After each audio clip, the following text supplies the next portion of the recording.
Hello and welcome back to the NBA DFS Slate Breakdown for Monday, March 17th. We are back. We're breaking it down. We got 9 games on FanDuel, 10 on Draftkings. FanDuel does not have the very last Laker game in it, but they got everything else, and we will go over it all now. Come join us at LionStar. $39.99 per month gets you access to all we do, all the props, all the DFS. You get it all for one low price. Now, I'm your host, Tyler Wiemann. Let's jump into it. And as always, going position by position, starting with point guard on FanDuel. Here we go. We got Tre Jones coming in at the highest owned, 31% owned. He's 6,300. This price has got up there. However, he's been doing pretty well in this starter role. There's still no Giddey. Well, Giddey is technically doubtful, so there is a path to him playing, but it's unlikely. Most likely situation is it's Giddey and Coby White starting at the 1 and 2 spot. And with that happening,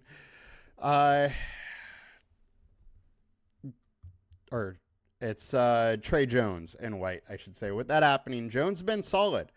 My one thing here is I think at 6,300, the upside is pretty much priced out. Like, I think the ceiling game for him is 42, 45, something like that.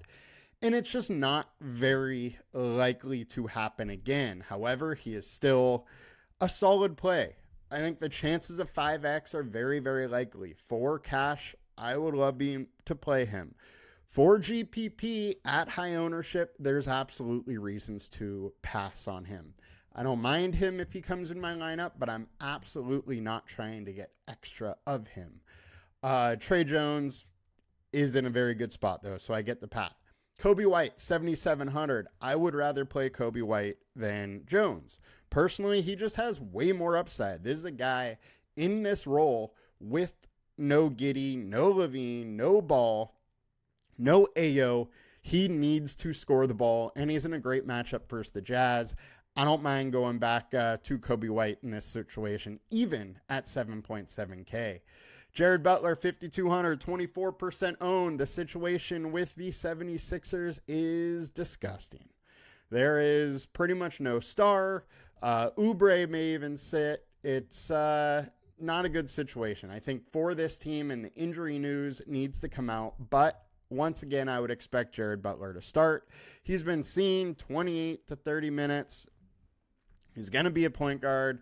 0.89 fantasy point per minute so far in his starts. It's not the best start, but he is still only 5,200.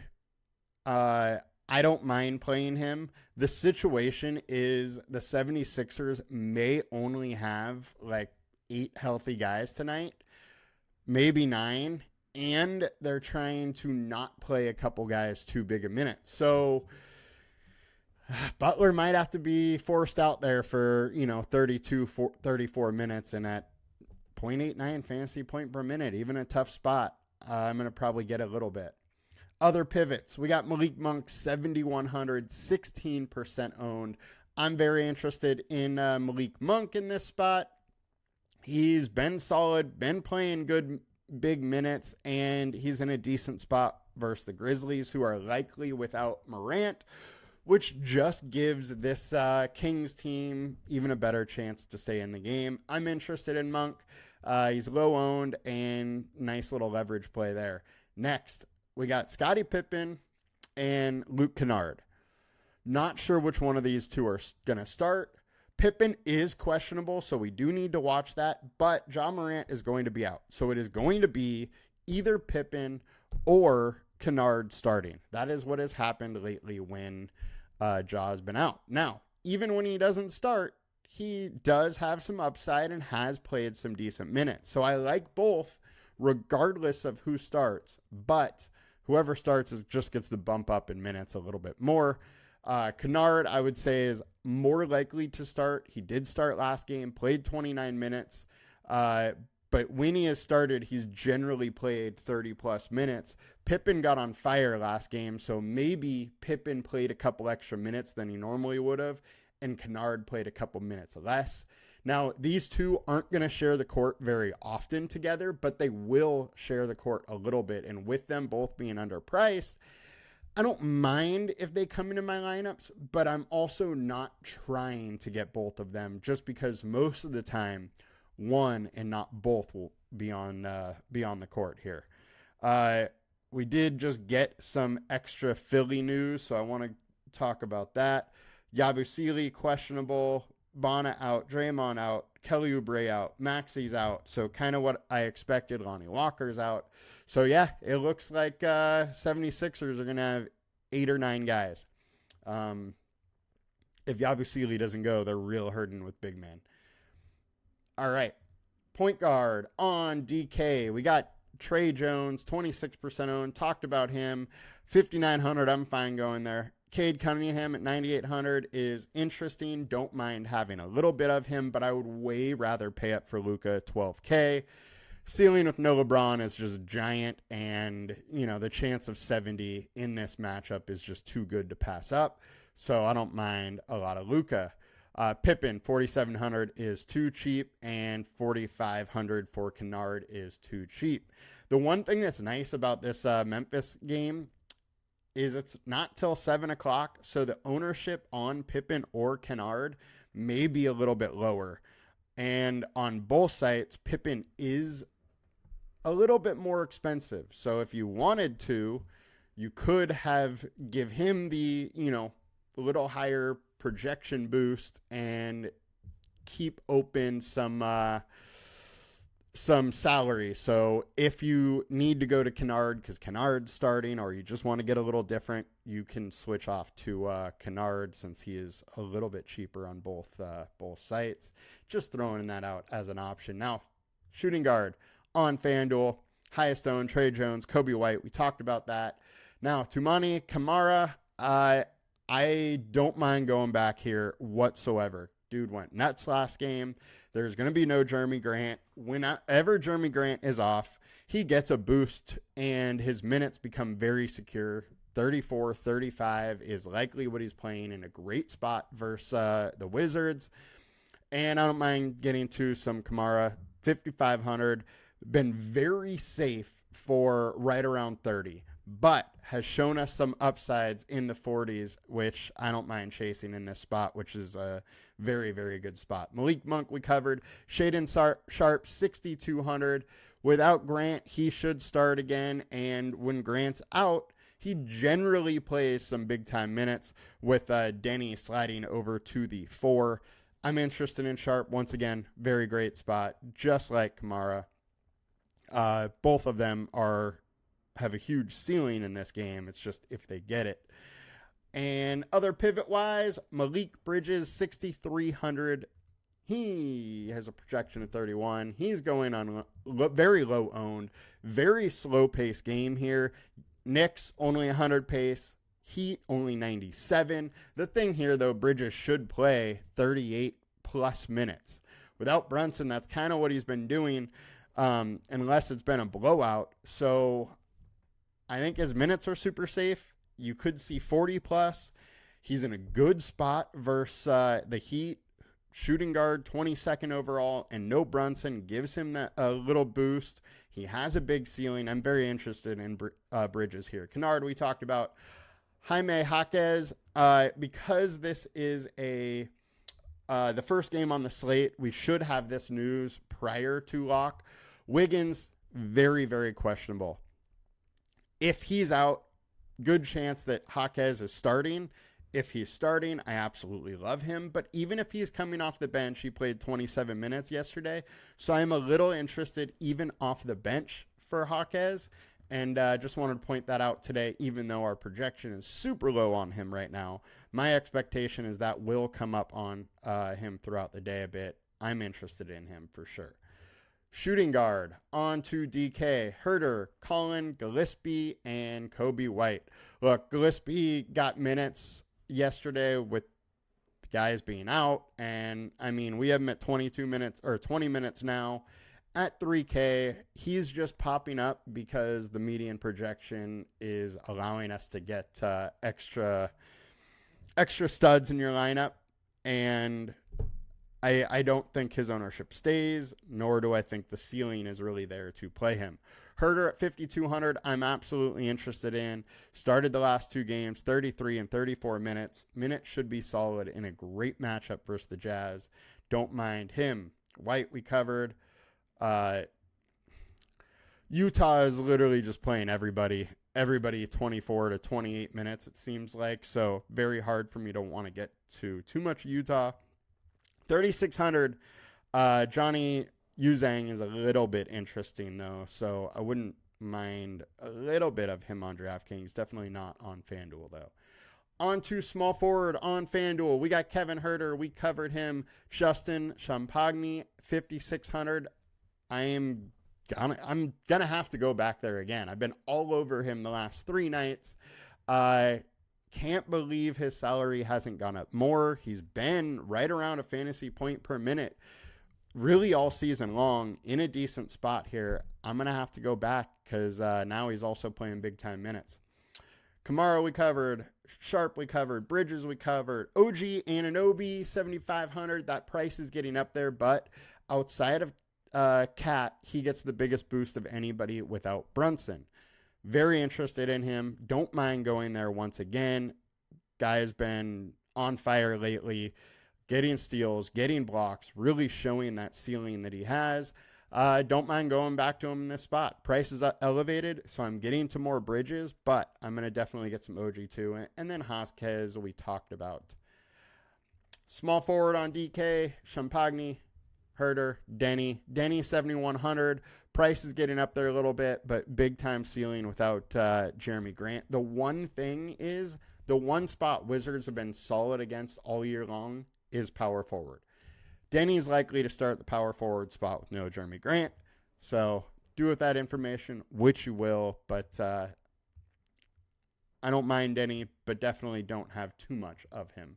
Power forward on FanDuel, Draymond Green, Jimmy B, and KD. Draymond Green, 6,500, 27% owned. My expectation is that he probably starts at the power forward in this matchup.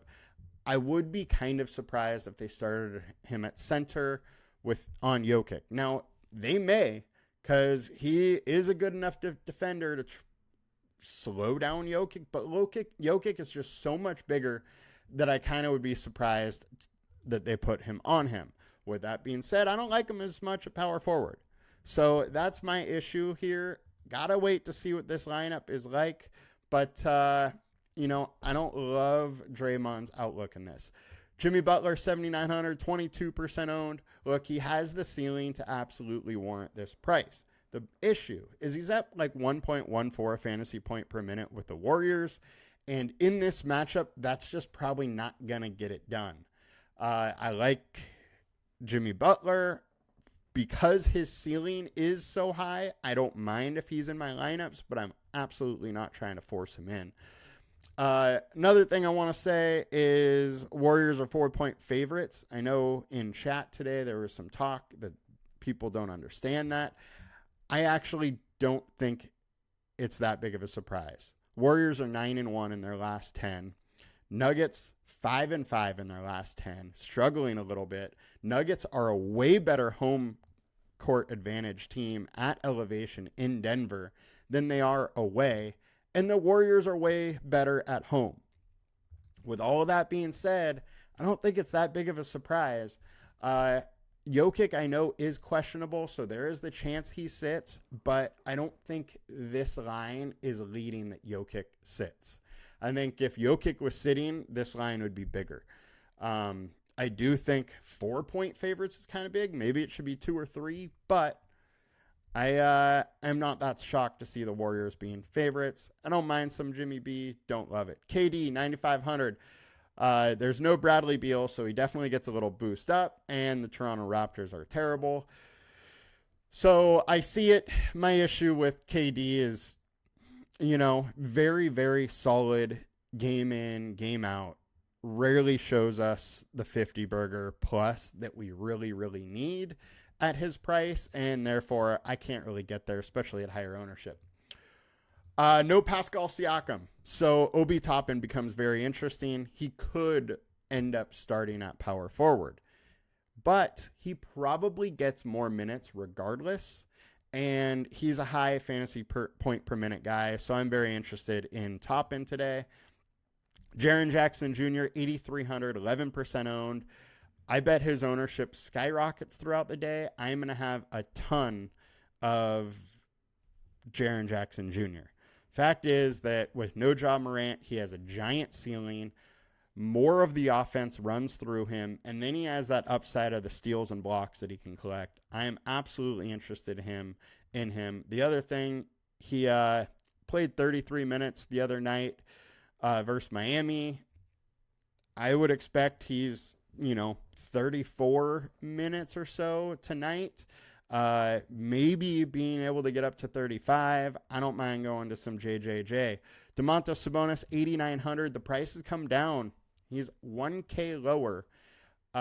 Played 30 minutes versus Phoenix in a mild blowout. I think he can go, 33, 35, and he'll look pretty interesting at that point. Don't mind getting to some Sabonis at this price. Frankly, I mean, mid-50s is like his norm, and he's 600 less than KD. Doesn't make that much sense that he's not higher owned to me. OG, we covered, and power forward on DK. Champagne, Green, Denny, covered all of them. Patrick Williams popping up a little bit, 3,600, 20% owned. My only issue with him is that he's playing 23 minutes a night. He is too cheap. I will give you that. But there's just no ceiling for him at this price and or at these minutes, and that's my worry. So don't know if I would necessarily be getting into much of him. On to center on FanDuel.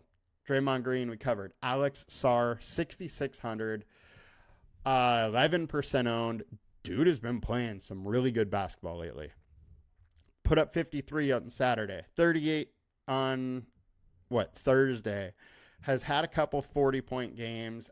I am fine if he's in my lineups. There is some upside. He's at 1.18 fantasy point per minute over the last month or so. Been solid versus the Trailblazers, which is a decent matchup. So I think it's a little interesting here. Jaren Jackson, we covered. Donovan Clingan.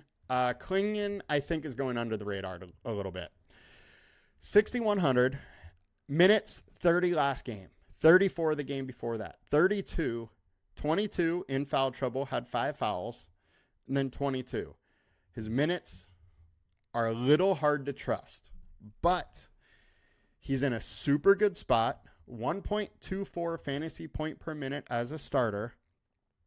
And I think they want to put him out there 30, 32 minutes a game, but he does get into foul trouble. So there is some risk here, but I think the ceiling is giant, and he's a little underpriced for that ceiling at 6,100. And then Sabonis we covered. And I shouldn't say the ceiling is giant. I don't think he can score really more than 50 with any sort of consistency, but I think mid-40s is absolutely in play. And at 6,100, I'm fine taking that chance. Kessler is a little interesting. Great matchup. Playing 30, 31 minutes a night, and Bulls have been terrible versus center, so I don't mind going there. And then last, Jokic, 12.9K. We got to wait to see if he's in.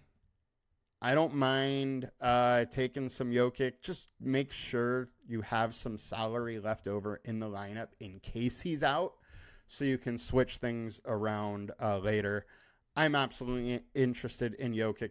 Just nobody has that ceiling, and he still has a higher ceiling than Luka, and Luka is missing LeBron. I don't mind playing him. There is a lot to like at center, though. That's the only issue.